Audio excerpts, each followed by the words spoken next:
สบายดีเนาะมาอยู่ในช่องสาวสีบ้านสวนเมื่อเขาก็ได้ต้อนรับแม่ตู้กลับมาเนาะตอนหับแม่ตู้กลับมาก็จะได้ไปเที่ยวแม่ตู้เที่ยวคักได้บ่คักบ่ทางบึงทางนี่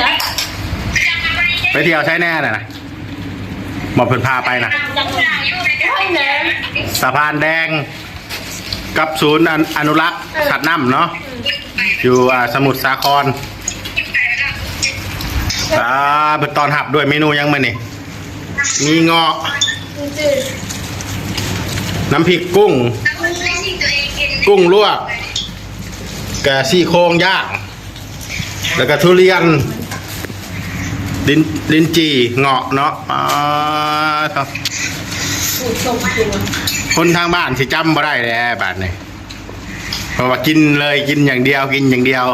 มาอย่างนี้พอเริ่มผิวขาวขึ้นได้บ้านนี่เมื่อพุ่นพอตู้ตกใจนะผู้สาวมาทางไหนพะวะ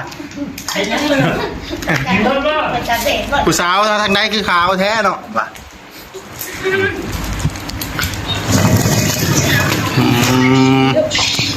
แซ่บบอลนี่ฮะอะไรแซ่บไปญี่ปุ่นก็กินดีมาอยู่พี่ก็กินดีมีสุกเนาะที่เลิกกันเลยนี่มาเลิกกินข้าวเมื่อได้เชดได้กลับเนี่ยฮะกลับว่าเมื่อได้เชดได้กลับแล้วมัดเนี่ยมัดบอกแท้ตีไม่ได้ว่าคือสื่อตีบัตรเมื่อแท้ๆตีบัตรเมื่อแล้วยันว่าอ้าวอีก3 มื้อพากลับเด้อพันว่าพอดีแล้วที่ส่งขึ้นรถเมล์เนาะ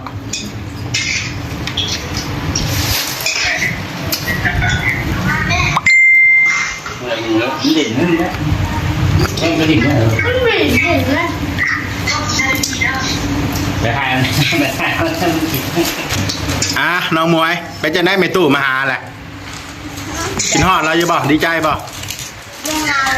บ่เงาแล้วน้องมวยก็อยู่ห้องคนเดียวเนาะมาจักเดียวสิเห็ดเรากันได้เจอมือ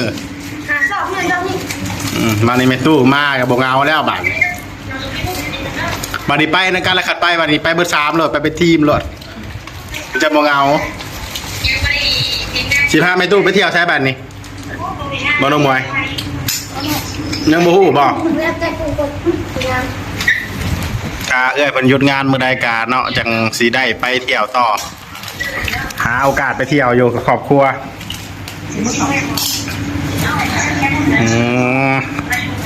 เมนูกระเด็ดๆทั้งนั้นเลยกุ้งซี่โครงย่างน้ำพริกกุ้งทุเรียนลิ้นจี่เงาะ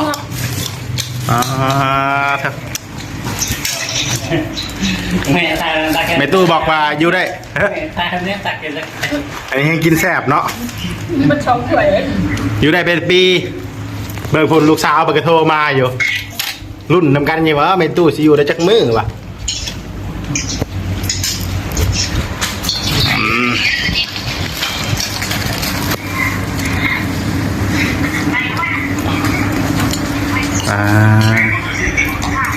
กลับมาแล้วอยากเข้ามาจิพาไปเที่ยวทะเลต่อบ่ฮะเลยกลับมาลุงเพื่อมาจิพาไปเที่ยวทะเลต่ออีก